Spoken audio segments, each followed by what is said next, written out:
In today's video lesson, we'll be discussing calories. Specifically, how many calories you need to eat to maintain your weight. It's an important topic as it is the key calculation for those who have a weight goal in mind. First off, let's discuss what a calorie is and where do they come from. Simply, a calorie is a unit of energy, and when spelled with a lowercase c, it represents 1 unit, but spelled with a capital C, it represents 1,000 of those smaller units. For food, we're talking about calorie with a capital C, 1,000 units. So what is a calorie? A calorie is the amount of heat required to raise the temperature of 1 liter of water 1 degree Celsius. So how do they do this? Well, they actually burn food, and they do it inside a machine called a bomb calorimeter. Inside this controlled system, taken at sea level to control for pressure, the food item is burned inside one container, which is filled with oxygen, and that container is put in a larger one filled with water. With the water circulating and the thermometer taking measurements, they ignite the oxygen with an electric spark. Once the item is fully burned, the reading of the temperature is taken to get the calorie measurement. If the water increased by 100 degrees, then the food item has 100 calories. In many areas of the world, kilojoules are used, which is 4.2 times the caloric number. But for this video, I'll be using calorie as a unit of measure. So why is this important? Well, you as a carbon-based machine need calories to fuel your cells. Just like a car needs gasoline to make it move, you need a fuel source as well, which is food. The burning of gas is quite easy to imagine when powering a vehicle. So assume your car gets 20 miles to the gallon and you fill it with 10 gallons of gas and drive 200 miles. Your tank will be empty at the end of your trip. If you only need to drive 100 miles that day, you would have half the energy left in your tank, 5 gallons. Now imagine if gas was too unstable to keep overnight as a liquid. Picture the remaining gas being turned into coal for storage. Your body's the same. Fill it with what you need for the day, or better yet, the next few hours, and you will burn all you take in. Any extra will be left and have to be converted to a more suitable form for storage, and that is called a lipid, also known as fat. This is where the calculations for your total energy become so important. Before continuing, I must mention that each person is 100% different from the next. Someone who is the exact height and weight will no doubt need different calories because one might be an athlete and the other might be rather sedentary. Moreover, there are other factors such as different level of enzymes, gut bacteria, even lung capacity, which will affect how many calories someone needs. In the following examples, we'll try to find out which formula is best for figuring out how many calories you need. But in the end, you will need to make minor adjustments once you start using the new number of calories we discover. So what is the gold standard? The best way to find out how many calories a person uses is doing a procedure called indirect calorimetry. It's used in this method using a machine called a metabolic cart that computes the concentration of oxygen being inhaled versus carbon dioxide being exhaled. So why is this important? Well, all energy-releasing processes need 3 things: a fuel source, an ignition of sorts, and oxygen. Missing one of these will not produce the desired outcome. If we see oxygen going in and the same amount coming out of a person, it would mean that nothing was burned. If some oxygen goes in and less comes out, there was some sort of energy released somewhere. With these 2 values, the caloric need of the person can be accurately measured. You may have seen athletes on a treadmill wearing an oxygen mask. It's most likely that they were being tested to see how many calories they were burning by using this indirect calorimetry method. It's safe to say that most of us do not have a metabolic cart in our house, but what we do have are math equations that have been designed to take into many of the factors that the metabolic cart was considering and make some assumptions along the way to come up with the next best option for us to use. We're going to be looking at 3 formula-based models for computing a person's basal metabolic rate, also known as BMR. This is the number of calories your body needs when doing nothing but being at rest, just for your heart to beat, your hair to grow, digestion, and all the many other things your body does when not moving. It may not seem like a lot, but your body uses nearly 80% of its energy just to keep you alive in this restful state. Once we have this number, we'll multiply it by an activity factor to get your total energy expenditure. This will be the number of calories you will use each day for your daily routine. So let's take a look. Okay, let's begin on the basic information section. Here in the upper left-hand corner is where we'll enter in the information for the person. We will start with their height and weight. For this example, we'll be using a 5' 4" person who weighs 145 pounds. This is just to be somewhere between a short male and a slightly taller female with a weight somewhere in the plausible zone. For the rest of these examples, we'll be using the metric formulas as that's how they do it in most countries as well as U.S. hospitals. So to convert the height to centimeters, you simply take the total inches and multiply that number by 2.54. To convert the weight from pounds to kilograms, you simply take the pounds and divide it by 2.2. The results can be seen here as 65.9 kilograms and 165.1 centimeters. For the age, we can use 35 years old, and for the body fat percentage, we'll enter in 20%, which would be an average man, but a somewhat leaner female. The lean body mass percent is simply the body fat percentage subtracted by 100.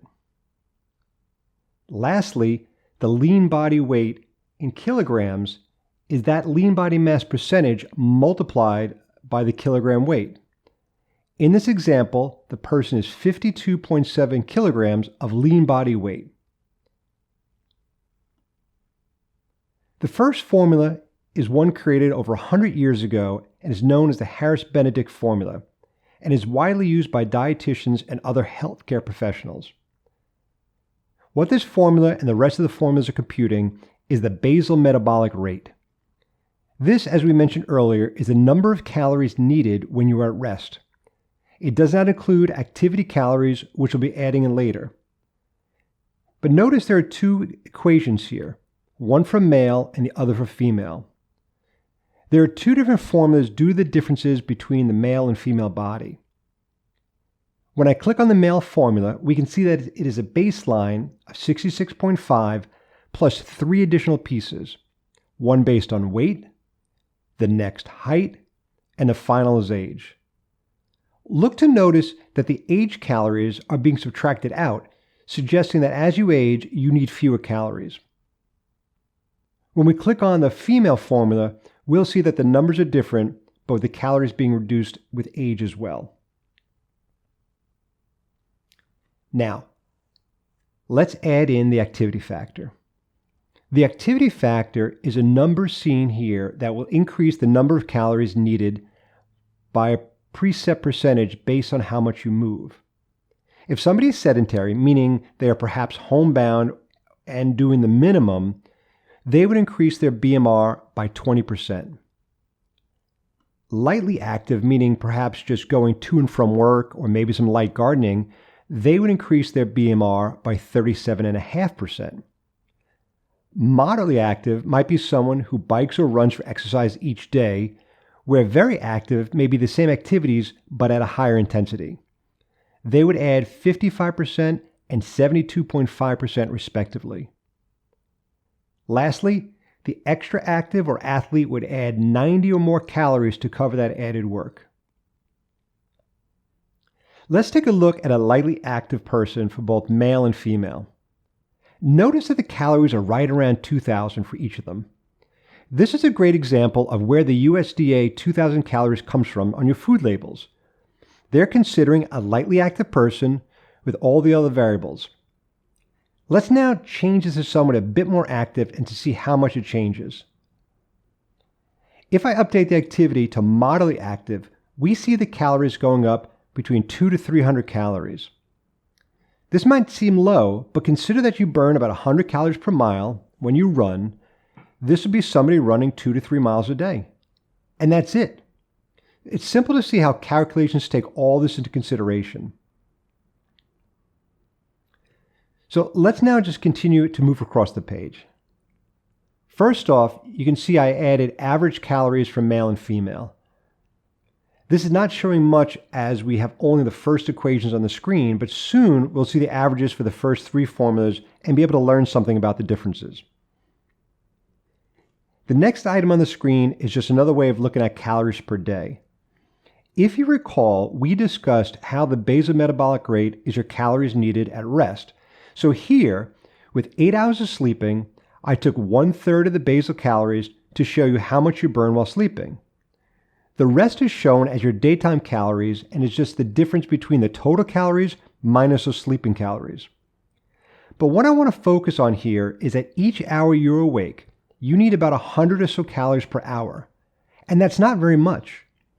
If you eat every few hours, such as having 3 meals and 3 snacks, your meal totals would never be much higher than 500 calories per meal and a few hundred calories per snack.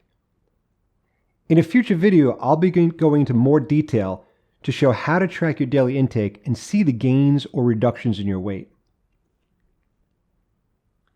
Now let's take a look at your protein requirements using a moderately active person.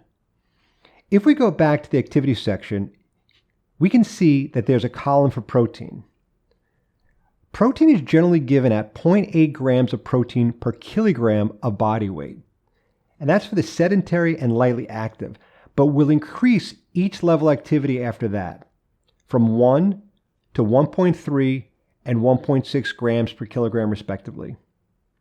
There's a link to the PubMed article where this information came from.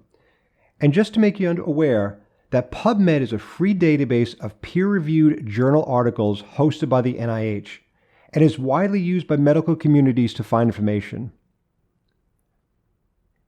For this moderately active person, we can see that the protein requirements are 1.0 grams per kilogram. It's a nice easy number because as we see they weigh about 66 kilograms, so the protein is about 66 grams per day. But what's really important here is to see that the meat and poultry is about 7 grams of protein per ounce. In this situation, the total amount of protein is about 9 ounces in total. Now, if you ever heard that 3 ounces of meat is a serving and is about the size of a deck of cards or the palm of your hand, well, to get the required amount of protein for this person, they only need to eat 3 3-ounce portions of meat per day at the most.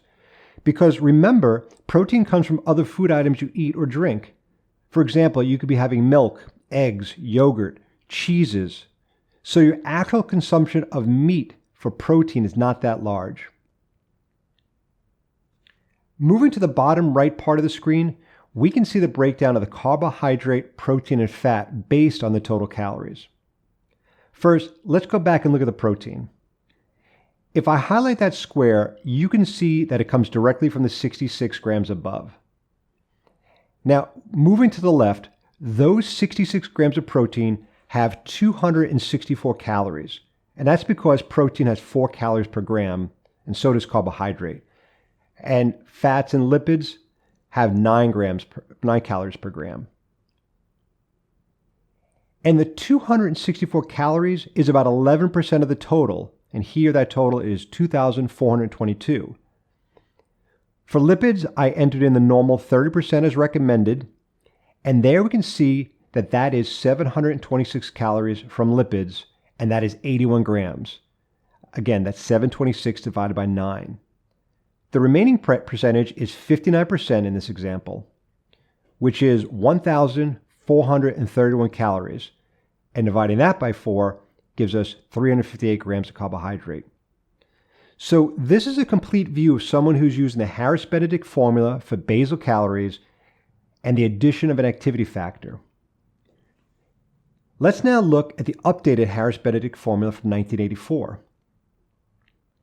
The 1984 update to Harris-Benedict moves some of the numbers around and decreases the calories per year of your age slightly for both male and female. But generally you can see that the numbers for both are falling very close to one another, as evidenced by looking at the averages for male and female. Moving across the screen, you can glance up and down at each column to see that everything is about the same. To adequately discuss these differences between these two formulas, you would need to extrapolate both of them for different ages, different heights, different weights, and see the differences. But in general, they're very, very close to each other. So do know that when people are talking about the Harris-Benedict formula, they are talking about the more current one from 1984. Keep in mind, the formulas we have seen so far are using weight, height, and age to compute their answers. This is something we'll discuss shortly in more detail. Let's now take a look at another version which was created by two scientists, Mifflin and St. Jour. This formula has moved to be the standard recently and also has a male and female version. The Mifflin-St. Jour formula is nearly identical for male and female, but has the addition of 5 calories for the male, while the female formula subtracts out 161 calories. You can see that when I click on each of these cells. The results are slightly more conservative as they are a bit less than Harris-Benedict counterparts, but they're not far off. When these formulas are created, they were compared against the indirect calorimetry values and are therefore deemed credible, knowing that they come close for the average person. With the calories being roughly the same as the first two equations, you can see that the numbers for sleeping calories, daytime, carbs, proteins, and lipids are roughly the same. There's another PubMed link shown below, and it's an article that compared these two equations, Mifflin-St. Jour and Harris-Benedict, and concluded that they were statistically the same when comparing a large number of data points. Please take a look at the link as it's provided in the description section of this video. So what are we missing here? There's one more formula to discuss, and it's called the CatchMcardle Formula.